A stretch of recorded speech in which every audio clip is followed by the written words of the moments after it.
अस्सलाम वालेकुम दोस्तों, आज मैं आपके सामने 3 मसलों के तहत आया हूँ। मुझे पता है कि रमज़ान में सब लोग बिज़ी हैं, कुछ लोग तरावी में अभी मशगूल होंगे, वो तरावी के बाद देख लें इसको, बहुत ज़रूरी है चूँकि। और मैं आपको मालूम है खामखा नहीं आता हूँ लाइव, कुछ बड़ी वजह होती है तभी मैं आता हूँ। तो आज जो सबसे बड़ी वजह है, इनफैक्ट हमने 3 पॉइंट रखे हैं। एक पॉइंट हमारा है कि केजरीवाल साहब क्या फिर से वही करना चाहते हैं जो उन्होंने पिछले महीने में किया था, 24 मार्च से लेकर के 31 मार्च तक। और दूसरा मसला है कि जो लोग जिनको सैलरी मिलती थी वक्फ बोर्ड के जरिए, इमामों को और मुअज्जिन को, उनकी सैलरी 5 महीने से नहीं मिली है। वो क्यों नहीं मिली है, उसके बारे में चर्चा करेंगे आपसे और गवर्नमेंट को एक्सपोज करेंगे इंशाल्लाह इन दोनों मसलों में। और तीसरा मसला एक है ज़फ़रुल इस्लाम साहब का, जो चेयरमैन हैं दिल्ली माइनॉरिटी कमीशन के। और एक चौथा छोटा सा इशू हो गया है कल से जो चल रहा है, उसके बारे में मैं आ जाऊंगा अपने आखिर में। तो दोस्तों, सबसे पहला मसला तबलीगी जमात को लेकर है, या तबलीगी जमात के उन साथियों को लेकर है जिनको 31 तारीख को क्वारंटाइन किया गया था सुल्तानपुरी में। और क्वारंटाइन के बारे में जितनी नॉलेज मुझे, उतनी नॉलेज आपको भी होगी। टेलीविजन वगैरह रोज आए दिन सब लोग देखते हैं, तमाम मेडिकल बुलेटिन्स भी उस पर आते हैं कि शक की बुनियाद पर 14 दिन क्वारंटाइन रखा जाता है। और अगर कोई पॉजिटिव पाया गया तो जब तक वो नेगेटिव ना आ जाए तब तक उसका इलाज चलता है, और नेगेटिव आने के बाद में फिर उसको 14 दिन क्वारंटाइन रखा जाता है। यानी कि कोई केस अगर पॉजिटिव है तो उसकी बीमारी सही होने के बाद उसको 14 दिन क्वारंटाइन रखेंगे, और किसी को कोई बीमारी नहीं है, उसको शक की बिना पर या वो किन्हीं लोगों के संपर्क में आया जिनको कि ये बीमारी है कोरोना वायरस, उनके संपर्क में आने की वजह से, हालांकि उनको नहीं है लेकिन उनको 14 दिन तक रखा जाएगा कि क्योंकि इसके सिम्टम्स काफी लेट आते हैं। तो 14 दिन का जो ये कार्यक्रम है, ये मेरे ख्याल एक वेल एस्टेब्लिश्ड है, इसमें कोई शक की गुंजाइश नहीं है। पिछले महीने आपको याद होगा जब मरकज के लोगों ने एप्लीकेशन दी एसडीएम साहब को, डीएम साहब को, कि साहब यहां पर लोग हैं, इनको आप खाली करवाइए, मदद करिए, कर्फ्यू के पास दीजिए। वो कर्फ्यू के पास नहीं दिए गए थे। और उसके बाद में क्या किया था, फिर उसके 4 या 5 दिन बाद माहौल को इस कदर बना दिया गया, इस कदर बिगाड़ दिया गया कि उनके खिलाफ एफआईआर करवाई, तबलीगी जमात के खिलाफ एफआईआर करवाई, मौलाना साहब के खिलाफ एफआईआर करवाई। दरअसल मकसद तबलीगी जमात के खिलाफ या मौलाना साहब के खिलाफ एफआईआर करवाना नहीं था, मकसद था पूरे मुसलमानों को कटघरे में लाके खड़ा कर देना, ताकि मुसलमान फिर किसी भी चीज में बोले नहीं, कहीं भी कुछ भी हो जाए, चाहे उनके ऊपर आप कोई सा भी एक्ट लगा दें, कुछ भी कर दें उनके साथ, वो कुछ बोलने वाले ना रहे। उनको आप इतने डिफेंसिव उसमें लाके खड़ा कर दीजिए, कटघरे में लाके खड़ा कर दीजिए, जो कर दिया गया। अब फिर से वही मुकाम दोबारा से आता जा रहा है। दरअसल कल हमारे पास एक चिट्ठी आई व्हाट्सएप पर, जो सुल्तानपुरी में लोग क्वारंटाइन हैं उनमें से एक इब्राहिम साहब हैं। इब्राहिम साहब, उनके 2 साथी हैं, अरबाज अली और आदिल अली, इन तीनों के सिग्नेचर हैं उस चिट्ठी में। और चिट्ठी लिखी थी उन्होंने गवर्नर साहब को, हेल्थ मिनिस्टर साहब को, जो नेशनल हेल्थ मिनिस्टर है यूनियन के, हर्षवर्धन साहब, और दिल्ली के भी जो हेल्थ मिनिस्टर हैं उनको, केजरीवाल साहब को, सबको चिट्ठी लिखी। वो चिट्ठी का जो मजमून है वो जरा सा मैं आपको संक्षेप में बताऊंगा, और उससे आपके, मेरा ख्याल ये है कि आप लोगों के दिमाग की बत्ती जलेगी, और जब आपके दिमाग की बत्ती जलेगी तो फिर आप इनका भी हाल वही कर देंगे जो आप लोगों ने हाल किया इस सांप्रदायिक मीडिया का। मुझे इस यकीन के साथ मैं आप लोगों के सामने ये चीज बता रहा हूं। वो चिट्ठी में यह लिखा हुआ है कि 31 तारीख को हमें क्वारंटाइन किया गया, 31 मार्च को। क्वारंटाइन का टाइम होता है 14 दिन का। चूंकि हमारे इलाके में, इब्राहिम साहब लिखते हैं, मंगोलपुरी में वो रहते हैं, कि हमारे इलाके में एक जमात आई हुई थी, हमने इन्फॉर्म किया सरकार को कि सब जमात आई हुई है, तो उन्होंने हमें क्वारंटाइन में रख दिया सुल्तानपुरी में, डीडीए फ्लैट्स में, T4 में। और यहां पर ना सिर्फ उनकी उस जमात को रखा, बल्कि जमात से रिलेटेड ज्यादातर लोगों को, यानी 750 लोग, 750 750 लोग जो जमात से रिलेटेड हैं, क्वारंटाइन में सुल्तानपुरी में रखा गया, जिसमें विदेशी भी हैं, देशी भी हैं। यह 31 मार्च या 1 अप्रैल 2 अप्रैल को यहां पर भेजे गए। किन लोगों को भेजा गया? जिनको कोई भी बीमारी नहीं थी लेकिन वो तबलीगी जमात से रिलेटेड थे, उनको क्वारंटाइन सुल्तानपुरी भेजा गया। या जिन लोगों की बीमारी सही हो गई इलाज के बाद, फिर उनको क्वारंटाइन भेजा गया। अब हद यह है कि 31 मार्च से आज 30 अप्रैल आ गई, यानी कि 31 दिन हो चुके हैं। अभी तक भी इन लोगों को क्वारंटाइन सेंटर से अपने घर जाने की इजाजत नहीं दी गई है। मैंने जब उनसे फोन करके पूछा कि एसडीएम साहब नहीं आते हैं क्या, डीएम साहब नहीं आते हैं क्या, आपने उनसे क्यों नहीं दरखास्त करी कि भाई आपके क्वारंटाइन का टाइम पूरा हो गया, 14 दिन का होता, आपको 31 दिन हो गए। तो उन्होंने बड़ी विचित्र बात की, बहुत दुख भरी बात एक कही कि साहब यहां पर एसडीएम साहब भी आते हैं, डीएम साहब भी आते हैं। एसडीएम साहब कहते हैं डीएम साहब करेंगे इस पर ऑर्डर, और डीएम साहब कहते हैं कि उनको ऊपर से ऑर्डर नहीं आए हैं। ऊपर से यानी किसके? केजरीवाल साहब के ऑर्डर नहीं आए हैं। याद करो 24 और 25 मार्च को भी यही खेल खेला गया था। जब एसडीएम साहब को एप्लीकेशन दी गई थी, एसडीएम साहब ने कहा था डीएम साहब को दीजिए, डीएम साहब को एप्लीकेशन दी गई, डीएम साहब ने कहा कि साहब अभी हम गवर्नमेंट से ऑर्डर ले रहे हैं, तब कर्फ्यूवाद इशू करेंगे। आज फिर से वही चीज दोबारा से सामने लाके खड़ी कर दी गई है। 14 दिन का क्वारंटाइन पूरा हो चुका। जो 31 मार्च को गए उनको 31 दिन हो गए, जो 2 अप्रैल को गए उनको भी तकरीबन 29 दिन हो गए, जो 3 अप्रैल को गए उनको 28 दिन हो गए, और इसी तरह से, यानी कि 750 लोग जो वहां पर हैं, उनमें से ज्यादातर लोगों को 25 दिन से ज्यादा हो चुके हैं, मैक्सिमम लोगों को। फिर उनको अभी तक घर क्यों नहीं भेजा गया? आप उन्हें कैद में रखेंगे क्या? यह इलीगल डिटेंशन नहीं है? यह इलीगल डिटेंशन नहीं है क्या? केजरीवाल साहब और तुम्हें तमाम जिम्मेदार अथॉरिटीज से मैं बताना चाहता हूं कि यह सीधे सीधे से इलीगल डिटेंशन है, और इस इलीगल डिटेंशन में हमें मजबूरी में आपके खिलाफ केस करवाना पड़ेगा। खुदारा रमजान चल रहे हैं, ये लोग ठीक हो गए हैं, इन लोगों ने प्लाज्मा भी अपना दे दिया है अल्हम्दुलिल्लाह। अब इन्हें अपने घर जाने दीजिए, या फिर बताइए कि आपने किस वजह से रोका हुआ है, या फिर बताइए कि साहब क्वारंटाइन का टाइम 14 दिन नहीं 28 दिन है या 30 दिन है। कुछ तो बताइए ना। आप ऐसे तो नहीं रोक सकते कि नहीं साहब नहीं जाने देंगे बस। भाई कानून का मुल्क है ना ये आपका जो मन करेगा आप वो करेंगे। ये नहीं होने का है और ये हम होने नहीं देंगे।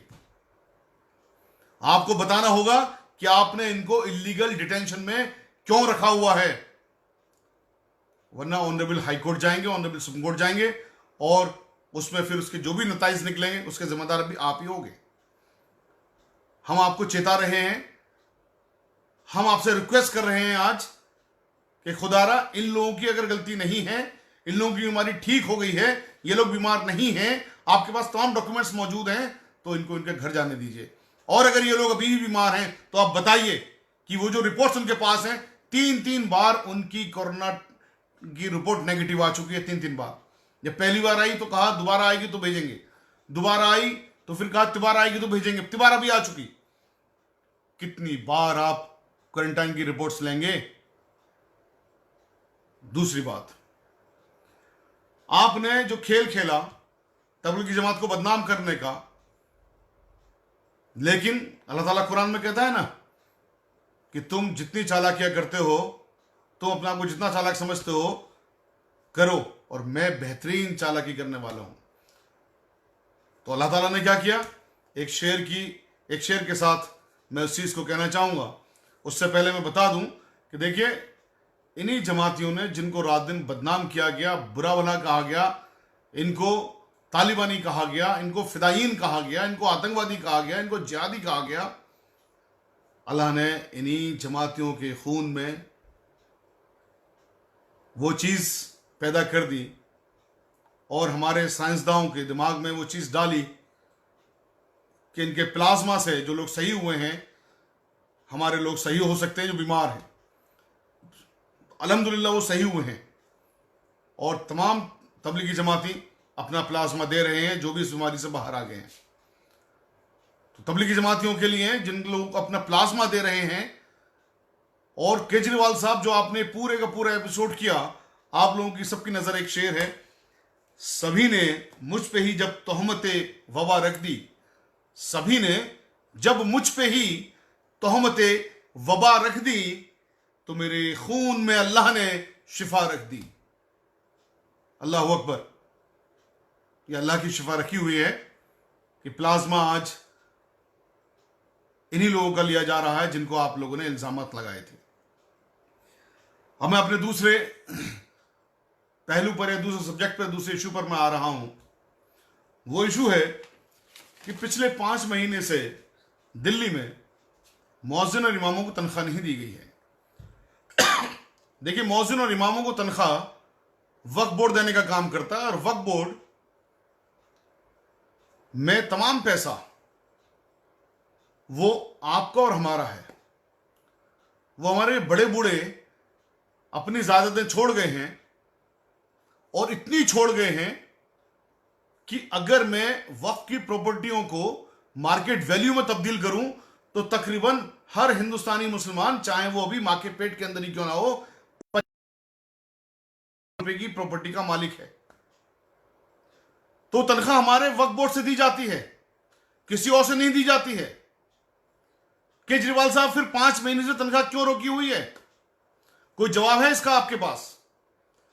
पहले आपने कहा कि इलेक्शन में बिजी हैं साहब, आपने नवंबर तक तनख्वाह दी, आपने उसका फायदा इलेक्शन में ले लिया आपने फायदा, ठीक है, लेकिन आपने इन तनख्वाह को रोक कैसे सकते हो?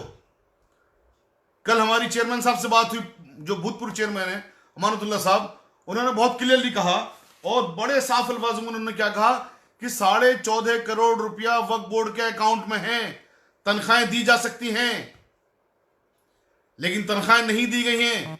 उनके मुताबिक तनख्वाह नहीं दी गई हैं क्योंकि इस पर 3 लोगों के सिग्नेचर में से 2 लोगों के होने जरूरी हैं। 3 कौन? चेयरमैन, सीईओ और हिमाल अख्तर साहब जो कि मेंबर हैं दिल्ली वक्फ बोर्ड के। तो चेयरमैन साहब तो आजकल है नहीं, तो आउट ऑफ 3 में से कोई 2 भी अगर कर दें तो ये सैलरी रिलीज हो जाएगी। तो फिर एसएम अली साहब जो कि सीईओ हैं या हिमाल अख्तर साहब जो कि मेंबर हैं वक्फ बोर्ड के, वो इतने बड़े हो गए कि वो आपकी नहीं सुन रहे, सरकार की नहीं सुन रहे।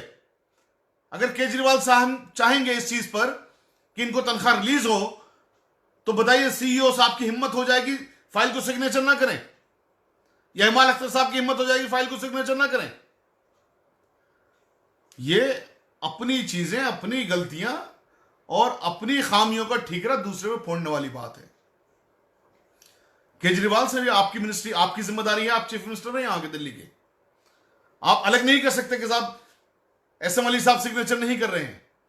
अरे एसएम अली साहब सिग्नेचर नहीं कर रहे हैं तो उनको सिग्नेचर करवाने के लिए आपके पास कुछ तो प्रावधान होंगे। पहले आप कहते थे एलजी साहब सिग्नेचर नहीं कर रहे हैं, अब आप कह रहे हैं ये एसएम अली साहब सिग्नेचर नहीं कर रहे हैं। या जो कैलाश गहलोत साहब है, कैलाश गहलोत साहब के पास में फाइल नहीं पहुंच रही है। अरे फाइल क्यों नहीं पहुंची कैलाश गहलोत साहब के पास में? अगर आप फाइल पहुंचाएंगे तो, क्योंकि आपकी इंटेंशंस नहीं है हमारा पैसा, हमारे बुजुर्गों का पैसा, वक्फ बोर्ड का पैसा हमारे इमामों को नहीं मिले, हमारे मौज़िन को नहीं मिले और हम चुप बैठे रहें, हम चुप बैठे रहें। मुझे अपने ऊपर लानत भेजने में इस वक्त मन कर रहा है कि हम लोग चुप बैठे हुए हैं इस बात को लेकर के। लॉकडाउन से हम बाहर नहीं जा सकते, लेकिन कम से कम हम सोशल मीडिया से तो कह सकते हैं, हम ऑनलाइन कंप्लेंट तो कर सकते हैं, हम ऑनलाइन पिटिशंस तो लिख सकते हैं। हम कुछ भी नहीं कर रहे हैं। हम कर क्या रहे हैं कि साहब एक एक्टर का, अच्छे एक्टर, इसमें कोई शक की बात नहीं है, बहुत अच्छे एक्टर है, उसका इंतकाल हो गया, पूरा सोशल मीडिया भरा हुआ है उनके लिए। और ये वही एक्टर हैं, मैं उनकी मौत से दुख हुई हूं, मैं खुद भी, अनडाउटेडली फिल्मी जगत का नुकसान है ये, मैं उनकी मौत को सेलिब्रेट नहीं करूंगा किसी भी कीमत पर, लेकिन मैं ये जरूर कहूंगा कि हम यानी हमारी कौम किन के लिए रो रही है 2 दिन से लगातार? ये वही इंसान है जिन्होंने रमजान को क्वेश्चन मार्क लगा दिया था, कहा था रमजान रखने की जरूरत नहीं है।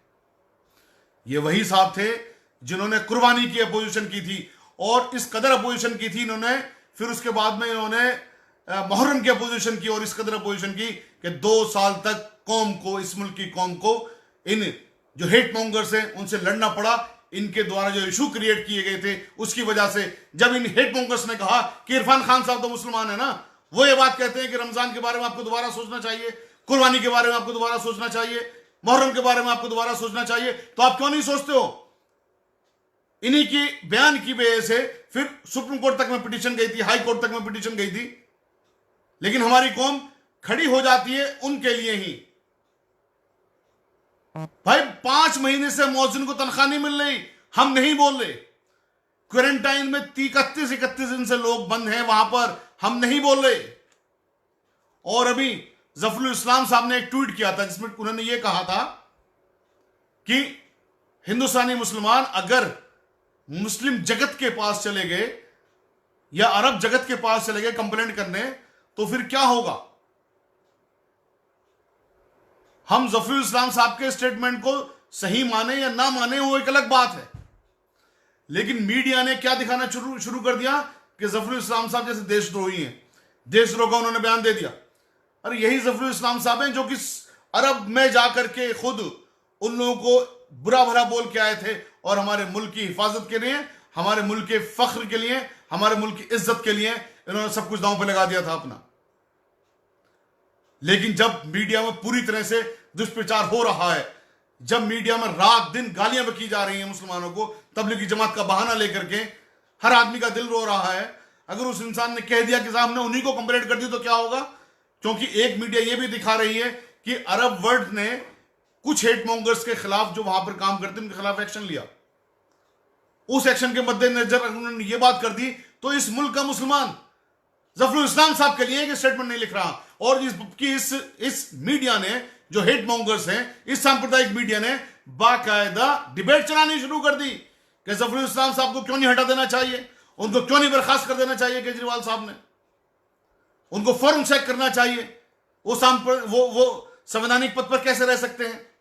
और हम सब लोग के होठ सिल चुके हैं, हम बोलने को तैयार नहीं है, क्योंकि हमारे पास फुर्सत नहीं है फिल्मी जगत के हीरो को या हीरो की असमय हुई मौत, दुखदाई मौत को रोने के अलावा। सबने जाना है इस दुनिया से, जो भी आया वो जाएगा, लेकिन जो लोग यहां पर दुनिया के अंदर मौजूद हैं उनके लिए कब लड़ेंगे आप? क्यों अपने हीरो को आप पहचानते नहीं हैं? हमारी आखिर इतनी ज्यादा याददाश्त इतनी ज्यादा बेकार क्यों हो गई है? हम सब कुछ भूल जाते हैं। तब सही तो कहते हैं फिर ये तमाम जो नेता करते हैं कि मुसलमान जाएंगे कहां इलेक्शन के वक्त, सारे वोट तो हमें ही देंगे। खुद दिल्ली में केजरीवाल साहब ने यह कहा था पुराने इलेक्शन से पहले कि मुसलमान जाएंगे कहां मेरे अलावा। तो क्या गलत करते हैं वो लोग? और फिर हमारे ऊपर जब जुल्म होता है तो फिर हम लोग इस चीज का रोना क्यों रोते हैं? हमारे पास जुल्म हो रहा है, हमारे ऊपर जुल्म हो रहा है।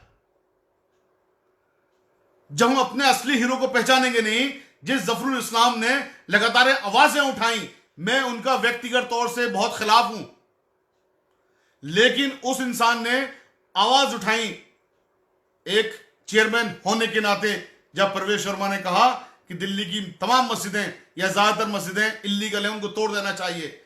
इन्हीं जफरुल इस्लाम साहब ने बाकायदा सर्वे करवाया और यह कहा एक भी मस्जिद इल्लीगल नहीं है।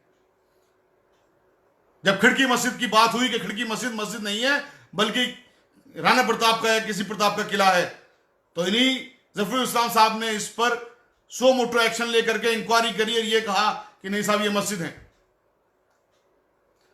इन्हीं केजरीवाल साहब ने जब ये कहा कि दिल्ली में इतने केसेस हैं कोरोना वायरस से जिसमें से तबलीगी जमात के इतने हैं, तो इन्हीं जफरुल इस्लाम साहब ने पिटीशन लिखी थी केजरीवाल साहब को कि आप साहब नहीं कर सकते हैं ये, क्योंकि जफरुल इस्लाम साहब दिल्ली माइनॉरिटी कमीशन के चेयरमैन थे। चेयरमैन होने के नाते बाहर से चेयरमैन उन्होंने एप्लीकेशन ये लिखी और उस पर एक्शन हुआ। आज हम उनको जब निशाना बनाया जा रहा है तो किसी भी तरह से खड़े नहीं होने को तैयार है। अरे जफरुल इस्लाम साहब ने, आप उनका स्पष्टीकरण पढ़िए जो उन्होंने स्पष्टीकरण लिखा है। उन्होंने ये नहीं लिखा कि मैं चला गया वहां पर चला जाऊंगा। हम अपने मुल्क के खिलाफ कहीं भी कंप्लेंट करने नहीं जा सकते, ना जाएंगे, ना जाना चाहिए। हम भारतीय हैं और हमें फख्र है इस बात पर। हमें अपनी कानून व्यवस्था पर फख्र है, यकीन है हमें।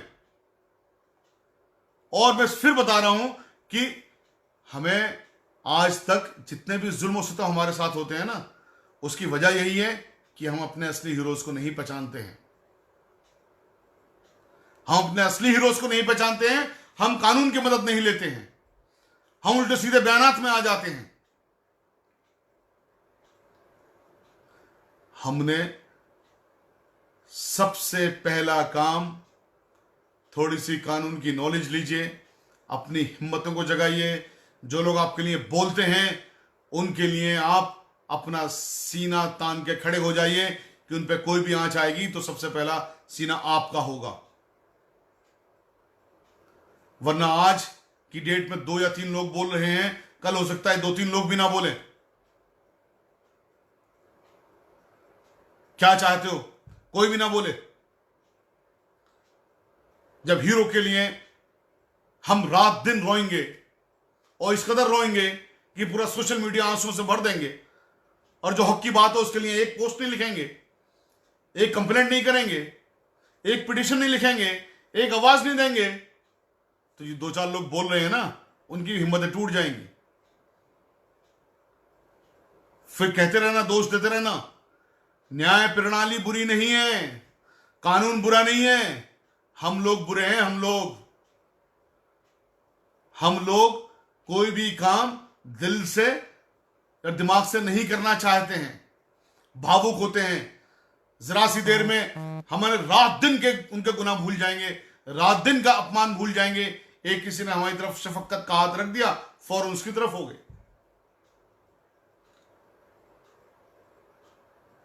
पिछले जब से देश आजाद हुआ है, किसकी गवर्नमेंट रही सबसे ज्यादा? कांग्रेस की रही ना। जस्टिस सच्चर ने क्या कहा अपनी रिपोर्ट में कि मुसलमान दलितों से निचले स्तर पर आ चुके हैं। किसकी सरकारें रही सबसे ज्यादा? कांग्रेस की। लेकिन अभी भी हम कांग्रेस के साथ खड़े होने को तैयार हो जाएंगे।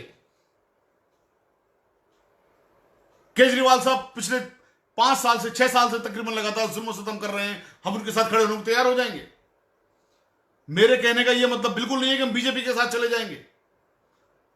अपने साथ अपने आदर्शों के, अपने लीडरों को तो पहचानो, उनके पीछे तो खड़े हो, उनको ताकत तो देने का काम करो। अगर आप उनको ताकत देने का काम करोगे तो आप यकीन रखो, ये हमारा मुल्क डेमोक्रेटिक कंट्री है, डेमोक्रेटिक कंट्री। यहां पर सर गिने जाते हैं, यहां पर पार्लियामेंट के अंदर आपकी ताकत देखी जाती है। जब आप ताकत दे देंगे कांग्रेस को, ताकत दे देंगे आप बहुजन समाज पार्टी को, ताकत दे देंगे आप समाजवादी पार्टी को, ताकत दे देंगे आप एनसीपी को या दूसरी पार्टियों को, वो जाकर फिर गठबंधन करेंगे उन्हीं लोगों से जिनके खिलाफ आपने वोट दिए। तो फिर आपने आपको ठगा महसूस करेंगे, फिर बकते रहिए गाली। वक्त है, मैं इतना तल्ख बोलने वाला इंसान नहीं हूं, दिल दुख रहा है मेरा, और जबरदस्त तरीके से दुख रहा है कि जो इशू हैं काम करने के, उस पर काम नहीं करेंगे। और बड़े बड़े अच्छे लोग, मैं तो ताज्जुब में हूं इस बात को लेकर के। खैर, यहां पर हम डेमोक्रेटिक कंट्री हैं, आर्टिकल 19 सभी पे लागू होता है, सबका अपना अपना हक है अपनी बात कहने का, अपनी बात करने का। अगर कोई विधवा विलाप कर रहा है किसी के लिए तो हमें कोई हक नहीं बनता है उनको मना करने का, लेकिन अपनी बात कहने का हमें भी हक है। इसलिए उसी हक के तहत मैं आज आप लोगों से ये बात कह रहा हूं कि अपने हीरो को खुदारा पहचानना शुरू कर दीजिए, अपने लोगों को पहचानना शुरू कर दीजिए जो तुम्हारी आवाज उठाएं, उनके साथ खड़े हो जाइए, उनके साथ अपना कंधे से कंधा मिला के खड़े हो जाइए, अपना सीना आगे कर दीजिए।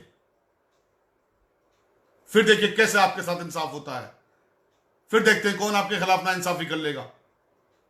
और एक बात मैं खास तौर से कहना चाहता हूं, कानून की इज्जत करना सीखिए, कानून को मानना सीखिए, कानून पे यकीन रखना सीखिए। मैं बार बार कहता हूं, देर भले हो जाती है लेकिन जीत आखिर में कानून की होती है। अल्लाह सुब्हानहू व तआला सूरह फुरकान में कहता है कि हमने दुनिया को दारुल अस्बाब बनाया है, एक चीज से दूसरी चीज जुड़ी हुई है। और ये कब कहा था? जब नबी करीम सल्लल्लाहु अलैहि वसल्लम के लिए लोग कहते थे कि आप कैसे नबी हैं, आप तो मार्केटिंग भी करते हैं, खाना भी खाते हैं, इस तरह की चीजें आप जो और इंसान करते हैं आप भी करते हैं, तो आप में और बाकी लोगों में क्या फर्क है, आप कैसे नबी हैं? तो अल्लाह सुब्हानहू व तआला ने सूरह फुरकान उतारी। रमजान का पाक महीना चल रहा, पढ़िएगा प्लीज सूरह फुरकान तर्जुमे के साथ, जवाब समझ में आ जाएगा सबको, इस उम्मीद के साथ कि जो मैं अपने दिल में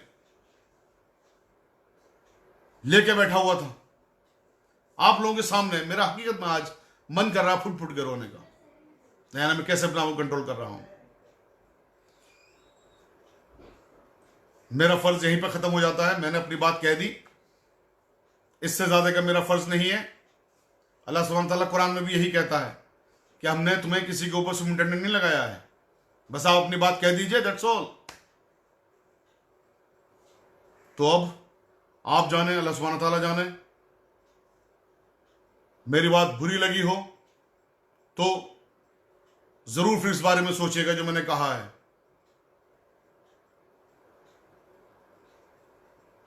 और अच्छी लगी हो तो दुआ करिएगा। शुक्रिया। अस्सलाम वालेकुम।